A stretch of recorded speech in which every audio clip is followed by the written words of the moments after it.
সন্ধেবেলায় চায়ের সাথে অথবা সকাল বিকেলের হালকা ফুলকা টিফিনে একই স্ন্যাক্স বা টিফিন খেয়ে বিরক্ত হয়ে গেলে কাঁচা আলু ও হাতের কাছে থাকা উপকরণ দিয়ে ঝটপট তৈরি হয়ে যায় এই স্ন্যাক্স বা টিফিন রেসিপিগুলো। একবার বানিয়ে দেখতে পারো।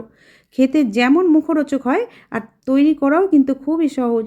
কাঁচা আলু দিয়ে তৈরি 4টে রেসিপি আজকে তোমাদের সাথে শেয়ার করব, যেগুলো ব্রেকফাস্ট, স্ন্যাক্স বা বাচ্চা বা বড়দের লাঞ্চ বক্সও দিতে পারো। নমস্কার বন্ধুরা, বেঙ্গলি ওভেনে তোমাদের সবাইকে স্বাগত জানাই। প্রথম দুটো রেসিপি তৈরি করার জন্য এখানে নিয়েছি কিছুটা পরিমাণে কুচানো বাঁধাকপি, কিছুটা পালং শাকের পাতাকে কুচে নিয়েছিলাম, আর এখানে আমি একটা মাঝারি সাইজের আলুকে খোসা ছাড়িয়ে ছোট গ্রেটার দিয়ে গ্রেট করে জলের মধ্যে ভিজিয়ে রেখেছিলাম যাতে আলুগুলো কালো না হয়ে যায়। আলুগুলোকে এইভাবে জল চিপে চিপে এই বাঁধাকপি আর পালং শাকের মধ্যে দিয়ে দিলাম। সাথে দিচ্ছি কিছুটা কুচানো পেঁয়াজ, ইচ্ছে করলে এই পেঁয়াজটা বাদ দিয়েও তৈরি করা যাবে। আর সাথে স্বাদ মতো লবণ দিয়ে লবণটাকে খুব ভালোভাবে সবজিগুলোর সাথে মিশিয়ে রেখে দিলাম 2 থেকে 3 মিনিটের জন্য। এখন আমি তোমাদের 3 মিনিট পরে দেখাচ্ছি। বন্ধুরা দেখো, সবজির মধ্যে জল মাখিয়ে রাখার কারণে সবজিগুলো সফট হয়ে গিয়ে এর থেকে অনেকটা জল বেরিয়েছে। এই জলটা কিন্তু আমরা ফেলবো না। এর মধ্যে দিয়ে দিলাম একটা স্টিলের বাটির মাপ করে 1 বাটি আটা। আমরা যে আটা দিয়ে রুটি তৈরি করে খাই সেই আটাই আমি এখানে ব্যবহার করেছি। সাথে দিচ্ছি 2 টেবিল চামচ বেসন। প্রথমেই জল দেব না, এই সবজির সাথেই আটা আর বেসনটাকে ভালোভাবে মিশিয়ে নিচ্ছি। মেশানো হয়ে গেলে এইবারে প্রয়োজন মতো জল অ্যাড করে একটা ব্যাটার তৈরি করে নেব। আমরা যে বাটির মাপে আটা নিয়েছিলাম ওই বাটির মাপে 1 বাটি নিয়েছি নর্মাল টেম্পারেচারের জল। জলটাকে একেবারে অনেকটা করে না দিয়ে অল্প অল্প করে দিয়ে এইভাবে ব্যাটারটা তৈরি করে নিতে হবে, কারণ এখানে আমাদের প্রয়োজন ঘন ব্যাটারের। ব্যাটারটা পাতলা হয়ে গেলে কিন্তু রেসিপিগুলো তৈরি করা যাবে না। তাই এইভাবে অল্প অল্প করে জল অ্যাড করেই ব্যাটারটা তৈরি করে নিতে হবে। বন্ধুরা নিশ্চয়ই খেয়াল করলে আমরা যে 1 বাটি জল নিয়েছিলাম তা থেকে 2 টেবিল চামচ বাদে বাকি সব জলটাই আমরা এখানে ব্যবহার করে ফেলেছি। ব্যাটারটা একেবারেই রেডি হয়ে গেছে। এখন এর মধ্যে কিছু মশলা অ্যাড করব। প্রথমেই দিয়ে দিচ্ছি 1 চা চামচ সবজি মশলা।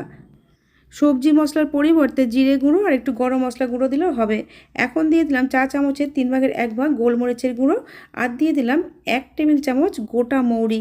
এই রেসিপিতে মৌরি কিন্তু দারুণ একটা ফ্লেভার আর স্বাদ নিয়ে আসে। এছাড়াও মৌরি আমাদের হজমেও সাহায্য করে, তাই মৌরি থাকলে অবশ্যই দিও। আমি এখানে কুচানো কাঁচা লঙ্কা, গ্রেট করা আদা দিতে ভুলে গিয়েছিলাম, এখন দিয়ে দিলাম। সমস্ত কিছু ব্যাটারের সাথে ভালোভাবে মিশিয়ে নিয়েছি।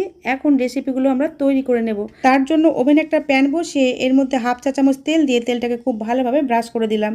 চাইলে কিন্তু এর থেকেও কম তেলে তৈরি করা যাবে, আবার তেল ছাড়াও তৈরি করা যাবে। তেল ছাড়া তৈরি করলে শুধু প্রথমবার প্যানের মধ্যে অল্প একটু তেল ব্রাশ করে নিতে হবে। এই রেসিপিগুলো যে কোনো প্যানে, এমনকি রুটি তৈরি করার চাটুতেও তৈরি করে নেওয়া যাবে।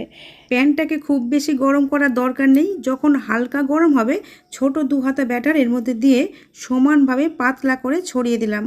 আর ফ্লেমটাকে এখন লো করে দিয়েছি। লো ফ্লেমে 1 মিনিট মতো ভেজেই উল্টে দিয়েছি।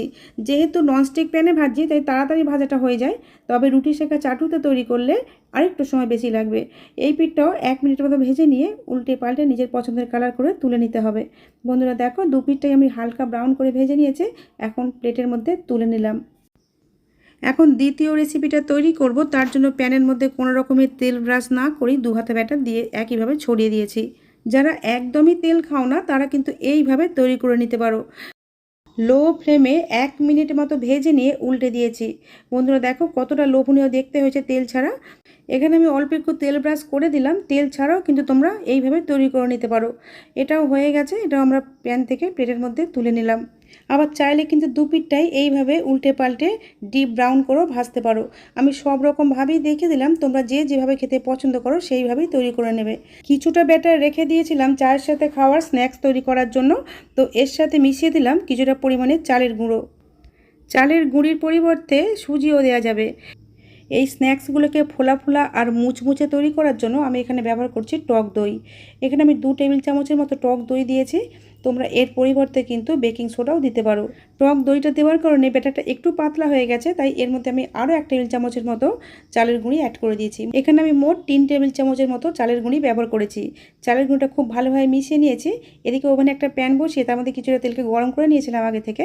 এই গরম তেলের মধ্যে 1 হাতা করে ব্যাটার এইভাবে দিয়ে দিচ্ছি। প্যানের মধ্যে যতগুলো ধরবে ততগুলোই দিতে হবে। আমি এখানে শ্যালো ফ্রাই করছি, তোমরা চাইলে কিন্তু ডিপ ফ্রাইও করতে পারো। এইভাবে তৈরি করলে এই স্ন্যাক্সগুলো যে খেতে কি ভালো লাগে আর কতটা মুচমুচে হয় নিজেরা না বানিয়ে খেলে বিশ্বাসই করবে না। দেখি বুঝতে পারছো বন্ধুরা কতটা মুচমুচে হয়েছে। আর সবজি দেওয়ার কারণে এগুলো কিন্তু খুব টেস্টিও হয়। আর এই রেসিপিগুলো কিন্তু সকাল বিকালের হালকা ফুলকা টিফিনও তৈরি করে খাওয়া যায় সস দিয়ে, দারুণ খেতে লাগে। ফ্লেমটাকে লো টু মিডিয়ামে রেখে উল্টে পাল্টে দুপিঠটাই খুব সুন্দর কালার করে ভেজে নিয়েছি। এখন তেল ঝরিয়ে প্লেটের মধ্যে তুলে নিচ্ছি। হঠাৎ করে মুখরোচক কিছু খেতে ইচ্ছা করলে বা চা দিয়ে নতুন ধরনের স্ন্যাক্স খেতে ইচ্ছা করলে এইভাবে বানিয়ে নিতে পারো। এইভাবে বানালে দোকান থেকে আর চপ সিঙ্গারা খেতে ইচ্ছে হবে না। এখন 3 নম্বর রেসিপিটা তৈরি করব। তার জন্য দুটো মাঝারি সাইজের আলুর খোসা ছাড়িয়ে গ্রেট করে 3-4 বার জল পাল্টে পাল্টে ধুয়ে জলে ভিজিয়ে রেখে দিয়েছি। এখানে আমি নিয়েছি 5 পিস পাউরুটি। আমি এখানে ব্রাউন ব্রেড নিয়েছি, এর বদলে কিন্তু হোয়াইট ব্রেডও নেওয়া যাবে। এই রেসিপিগুলো বানানোর জন্য ফ্রেশ পাউরুটির দরকার নেই। 2-3 দিনের পুরনো পাউরুটি যদি ফ্রিজের মধ্যে পড়ে থাকে সেই পাউরুটি দিয়েই এই রেসিপিগুলো বানানো যাবে, কোনো সমস্যা হবে না। পাউরুটির চারপাশে শক্ত অংশগুলো বাদ না দিয়েই সব সমেত পাউরুটিগুলোকে ছোট ছোট টুকরো করে ছিঁড়ে নিয়ে মিক্সিং গ্রাইন্ডারের মধ্যে এইভাবে ব্রেড ক্রাম্পস বানিয়ে নিয়েছি। মিক্সিং গ্রাইন্ডারের মধ্যে কিছুটা ব্রেড ক্রাম্পস রেখে বাকিগুলো একটা বড় বাটির মধ্যে ঢেলে নিলাম। বাকিটা পরে যদি কাজে লাগে তাহলে ঢেলে নেব। এই রেসিপিগুলোকে অনেক বেশি ক্রিস্পি বানাবার জন্য দিয়ে দিলাম 2 টেবিল চামচ সুজি, আর সাথে দিচ্ছি 2 টেবিল চামচ বেসন। ব্রেডের সাথে বেসনের কম্বিনেশন দারুণ লাগে, তাই 2 টেবিল চামচ বেসন দিলে রেসিপিগুলো অনেক ভালো খেতে লাগবে। গ্রেট করা আলুগুলো জলে যে ভিজিয়ে রেখেছিলাম সেই আলুগুলোকে জল থেকে এইভাবে যতটা সম্ভব জলগুলোকে চিপে চিপে ফেলে দিয়ে আলুগুলোকে পাউরুটির সাথে দিয়ে দিলাম। এখন এর মধ্যে দিয়ে দিচ্ছি স্বাদমতো লবণ আর হাফ চা চামচ জোয়ান। জোয়ানটাকে 2 হাতের তালুতে এইভাবে একটু ক্রাশ করে দিলাম।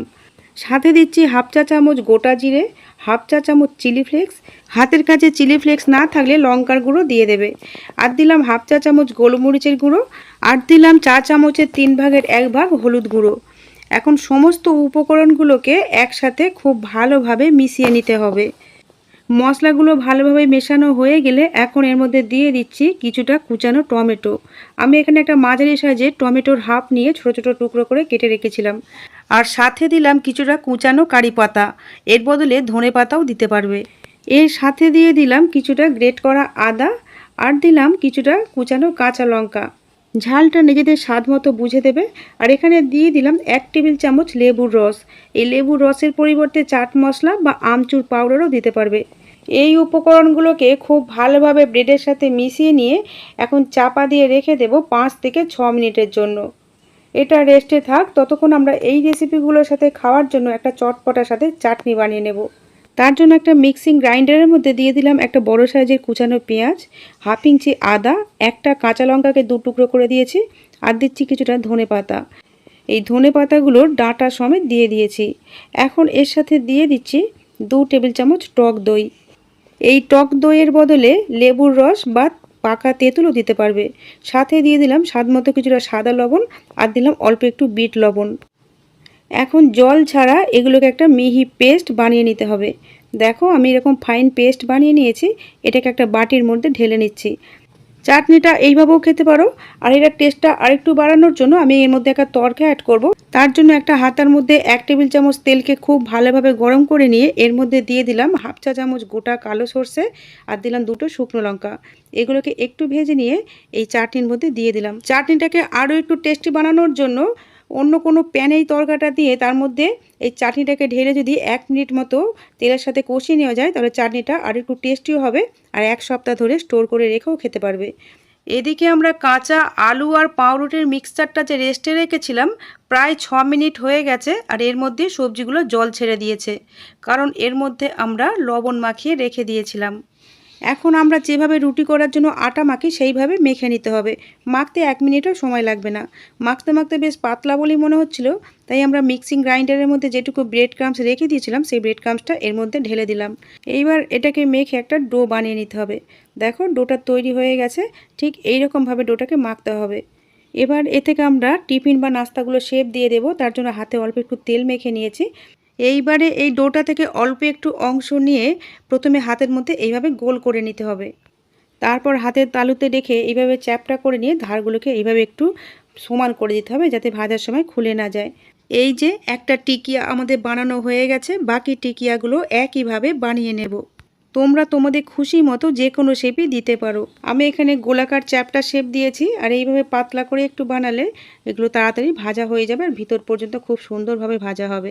এইবারে আমরা এই টিফিন রেসিপিগুলোকে ভেজে নেব। তার জন্য ওভেনে একটা প্যান বসিয়ে তার মধ্যে অল্প একটু তেল দিয়ে, তেলটা যখন মাঝারি গরম হয়েছে তখন গ্যাসের ফ্লেমটাকে মাঝারি করে দিয়ে এইভাবে টিকিয়াগুলোকে দিয়ে দিতে হবে। আর এইগুলোকে মাঝারি হিটেই ভাজতে হবে। হাই হিটে ভাজলে ওপরটা তাড়াতাড়ি লাল হয়ে যাবে, ভিতরটা কাঁচা থেকে যাবে। আর লো হিটে ভাজলে অনেকটা তেল অ্যাবজর্ব করে নেবে। কিছুক্ষণের মধ্যেই যখন নিচের পোর্শনটা ব্রাউন হয়ে গেছে তখন আমি উল্টে দিলাম। আর এগুলো উল্টে দেওয়ার পর কিছুটা জায়গা ফাঁকা হয়েছে, এই ফাঁকা অংশে একটা যে বাকি ছিল সেই টিকিয়াটাও এর মধ্যে দিয়ে দিলাম। তোমরা চাইলে কিন্তু এগুলো হালকা ব্রাউন করেও ভাজতে পারো। আমি যেহেতু একটু বেশি মুচমুচো করে ভাজবো তাই একটু ডিপ ব্রাউন করেই ভাজি। দু সাইডের কালারটাই যখন এইরকম হালকা ব্রাউন হবে তখনই কিন্তু তুলে নেওয়া যাবে। এইভাবে তুলে নিলেও কিন্তু রেসিপিগুলো বেশ ক্রিস্পি হয়। আমি এখানে একটু ডার্ক করেই ভেজেছি। দু সাইডের কালারটা যখন এইরকম ডিপ ব্রাউন কালার হয়ে গেছে তখন তেল থেকে প্লেটের মধ্যে তুলে নিলাম। আর দেখি বুঝতে পারছো বন্ধুরা, আমরা যতটা তেল প্যানের মধ্যে দিয়েছিলাম প্রায় অতটা তেলই রয়ে গেছে, শুধু অল্প একটু খরচা হয়েছে। আমি এখানে রেসিপিগুলোকে শ্যালো ফ্রাই করেছি, তোমরা চাইলে কিন্তু ডিপ ফ্রাইও করতে পারো। আবার যারা তেল একদমই খাও না তারা রুটি করার চাটুতে তেল ব্রাশ করে এগুলোকে ভেজে নিতে পারো। সেক্ষেত্রে অল্প আঁচে ভাজবে, তাহলে খুব ক্রিস্পি হবে। আওয়াজ শুনি বুঝতে পারছো বন্ধুরা কতটা মুচমুচে হয়েছে। এই রেসিপিগুলো সন্ধেবেলায় চা দিয়ে স্ন্যাক্স হিসাবে খেতে খুব ভালো লাগে। এছাড়াও বিকেলবেলা হালকা ফুলকা টিফিনে সস দিয়ে বা আমি যে চাটনিটা বানিয়েছি এই চাটনিটা দিয়ে খেতেও অসাধারণ লাগে।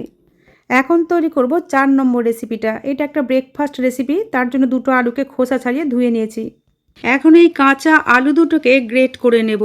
গ্রেটারের বড় বা মাঝারি যে কোনো একটা ছিদ্র দিয়ে গ্রেট করলেই হবে। আমি এখানে বড় ছিদ্র দিয়ে গ্রেট করে নিয়েছি। দুটো আলুকেই আমি গ্রেট করে নিয়েছি। এখন এই গ্রেট করা আলুগুলো একটা বাটির মধ্যে ঢেলে নিলাম যাতে আমাদের ধুতে সুবিধা হয়। 2-3 বার জল পাল্টে পাল্টে ধুয়ে এখন একটু জল দিয়ে ভিজিয়ে রাখলাম যাতে আলুগুলো কালো না হয়ে যায়। এখানে আমি একটা বাটির মাপ করে 1.25 বাটি সুজি নিয়েছি। সুজিটা ওজনে 150 গ্রামের থেকে একটু বেশি আছে। সাথে দিচ্ছি টক দই। টক দইটা বেশ কয়েকদিনের পুরনো, একটু টক বেশি, তাই এখানে আমি 3 টেবিল চামচ ব্যবহার করেছি। আর দইটা যদি ফ্রেশ টক দই হয় তাহলে হাফ বাটি টক দই নিতে হবে।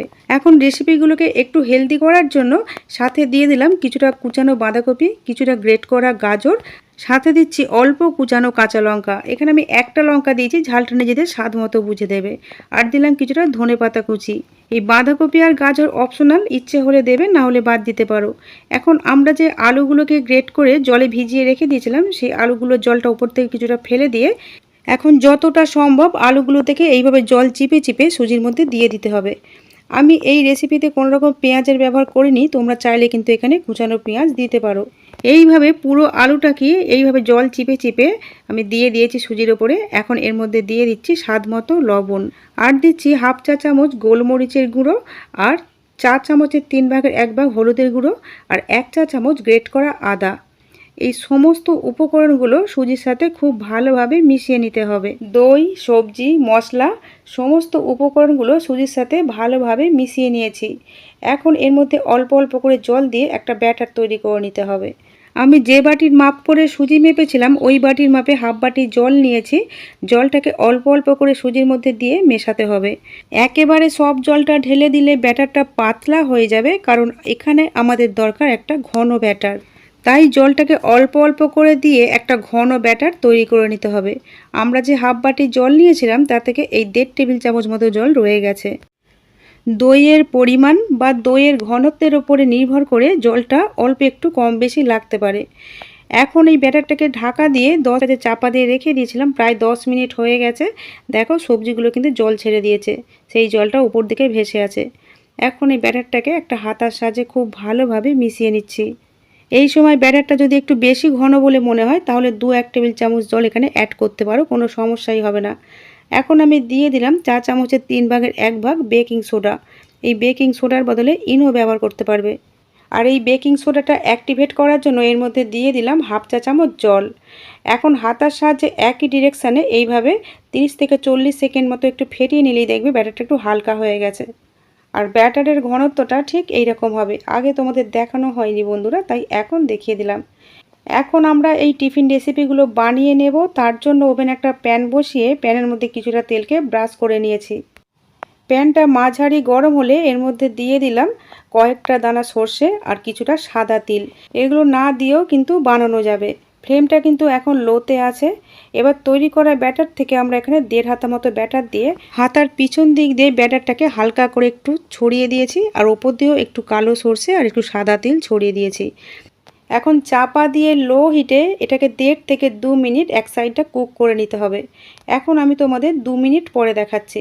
ওপরের অংশটা কিন্তু একদম ড্রাই হয়ে গেছে। এই পিঠটাও যাতে ভালোভাবে ভাজা হয় তার জন্য এই পিঠটাতে একটু তেল ব্রাশ করে দিলাম। আমি এখানে টিফিনগুলো ফ্রাইং প্যানে বানাচ্ছি, তোমরা চাইলে কিন্তু রুটি করার চাটুতেও বানাতে পারবে। তেলটা ব্রাশ করা হয়ে গেলে আমরা এই নাস্তা রেসিপিটা উল্টে দিয়েছি। দেখি বুঝতে পারছো বন্ধুরা এই রেসিপিগুলো কতটা মুচমুচে হয়েছে আর কত সুন্দর একটা কালার চলে এসেছে।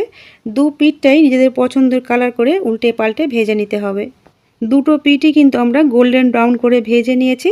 এখন এটাকে প্যান থেকে প্লেটের মধ্যে তুলে নিলাম। আর তেলের পরিমাণটা নিজেদের খুশি মতো কমিয়ে বা বাড়িয়ে নিতে পারবে। আর এখানে আমি তেল ব্যবহার করেছি, তোমরা চাইলে কিন্তু ঘি বা বাটারও ব্যবহার করতে পারো।